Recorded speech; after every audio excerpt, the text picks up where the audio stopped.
58 मिल था, वो सब मिल बंद कर दिया। और उसके बाद वो कानून में प्रावधान कर दिया कि मिल मजदूर को घर देने का। उसके लिए हम लोगों ने आंदोलन तैयार कर दिया 2005 में, और वो आंदोलन के तहत सरकार को ये मिल मजदूर को घर देना पड़ा है। यूनियन के वजह से संभव हुआ है, उनकी मेहनत, उसकी वजह से हमें आज हमारा खुद का घर मिल रहा है। बस यही सपना हमारा पूरा किया इन्होंने। मिल वर्कर की नौकरी चली गई है, उसको वीआरएस में कितना पैसा मिला?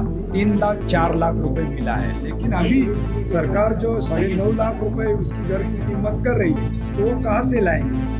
खुशी तो बहुत ही है, लेकिन ज़्यादा खुशी जब होगी जब हमारे और भी कामगार हैं, उनको जो रूम अभी वेटिंग लिस्ट में है उनको भी मिलनी चाहिए। जब उन सब कामगार लोग को रूम मिल जाएंगे हमारे जैसे, तो ज़्यादा खुशी हो जाएगी। 1,75,000 लोगों ने फॉर्म भरा है, अभी हमने 15,000 लोगों को खाली माड़ा ने घर दिया है, और बचे हुए लोगों को कब मिलेगा?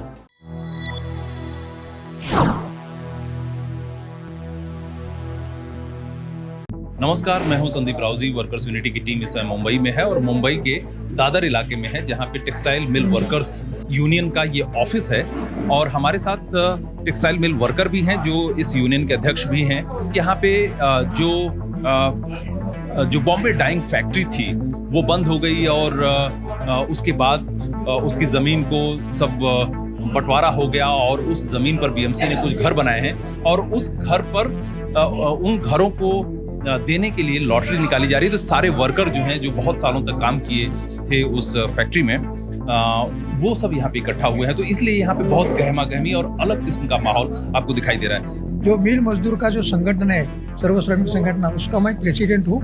और गए कम से कम, नाम मेरा गोगन आमरे करके, बीके आमरे, और गए कम से कम 15 बरस ये संगठन चल रहा है मिल मजदूर को घर के बारे में।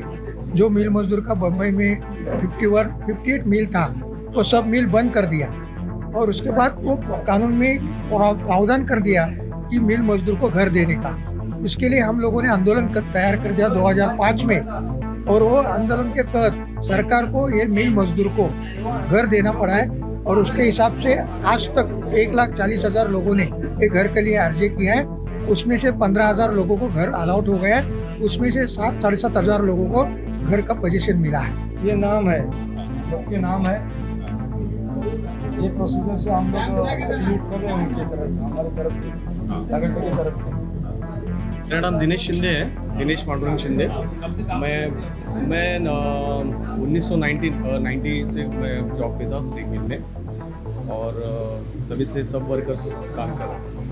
अब घर मिल गया है, तो खुशी तो बहुत ही है, लेकिन ज़्यादा खुशी जब होगी जब हमारे और भी कामगार हैं, उनको जो रूम अभी वेटिंग लिस्ट में है उनको भी मिलनी चाहिए। जब उन सब कामगार लोग को रूम मिल जाएंगे हमारे जैसे, तो ज़्यादा खुशी हो जाएगी। एक है ये बॉम्बे डाइंग, दादर के बाजू में थी, एक दादर के बाजू में और एक प्रभा देवी में थे। उसमें कम से कम 7,000 वर्कर थे। वो 7,000 में से अभी 2,500 को घर मिला है। बाकी के लोगों ने अर्जी की है, जैसा घर बनाएंगे वैसा उनको घर दिया जाएगा। मेरा नाम संतोष राजाराम मौर्य है। मैं रहने को तो दादर में हूँ, और काम के लिए मैं अपना बॉम्बे डाइंग स्पिनिंग मिल में काम करता हूँ। वहाँ जो गिरनी वर्कर के लिए घर बना है, उसमें मेरे को ये लॉटरी में घर लगा है। ये लॉटरी 1 मार्च 2020 में हुई थी। अभी हमको ये पहला प्रथम सूचना पत्र जो है वो आया है। उसके लिए हम लोग अभी सब कामगार को इकट्ठा करके उनको हेल्प करने के लिए सब एफिडेविट वगैरह वकीलत कर रहे हैं कि जो प्रथम सूचना पत्र की तरफ से हमको जो बैंक में जमा करना है कागज, उसकी सब की तैयारी हम लोग कर रहे हैं। वो सब लोगों ने, जो 7,000 लोगों ने घर के लिए अर्जी किया था, उसका लॉटरी निकाला गया मार्च 2020 में। 1 मार्च 2020 में लॉटरी निकाला गया। उसमें जिनको घर लगा है उसको अभी म्हाडा के तरफ से लेटर आया है कि भाई तुम्हारा घर लगा है तुमको, तो तुम्हें कागजात जो लगता है उसका आप मिल मजदूर है करके वो फिक्स करने के लिए वो कागजात भर के दे दो।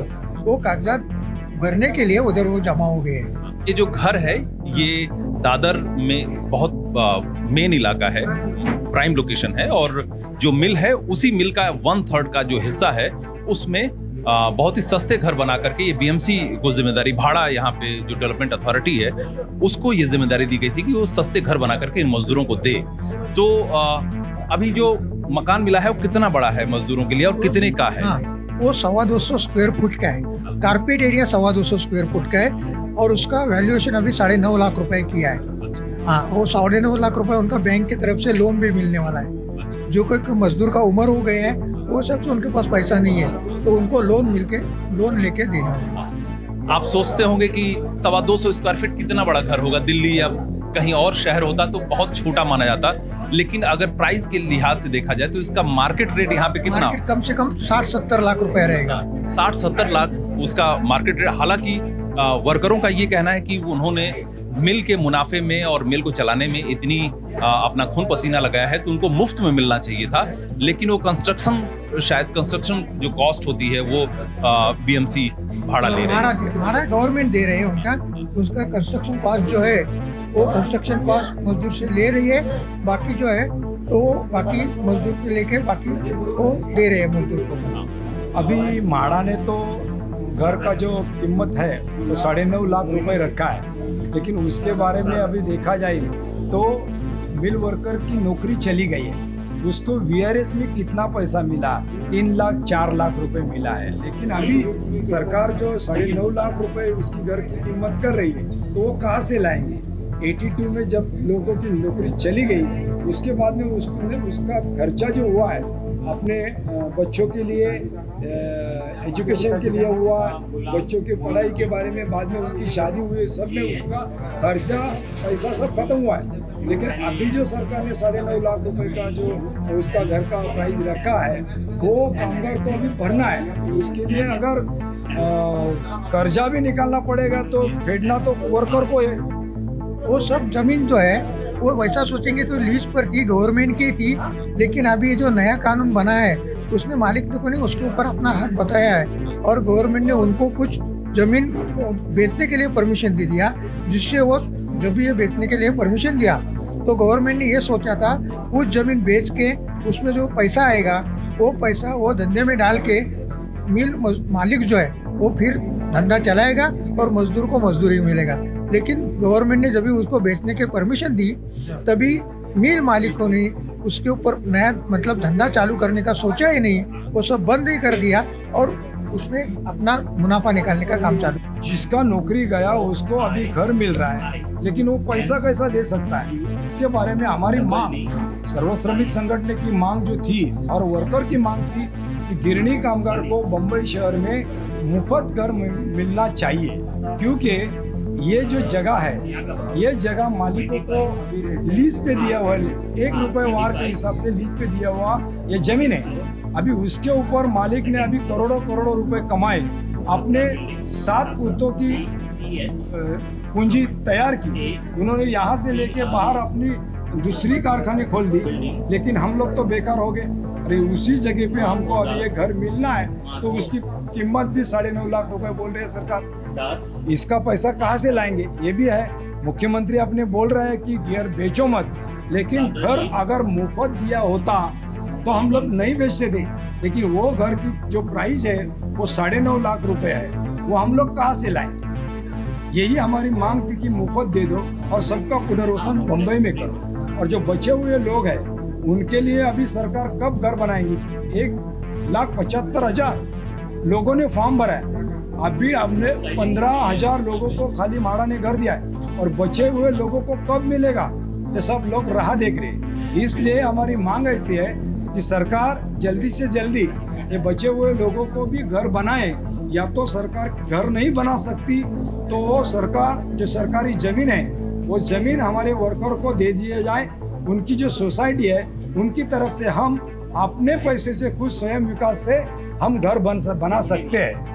तो ये स्थिति है मजदूरों का। अभी यहाँ पे जो 580 जो बृहन मुंबई जो कॉरपोरेशन है उसमें 580 कर्मचारियों को के कॉन्ट्रेक्चुअल थे उनको परमानेंट करने का आदेश आया है।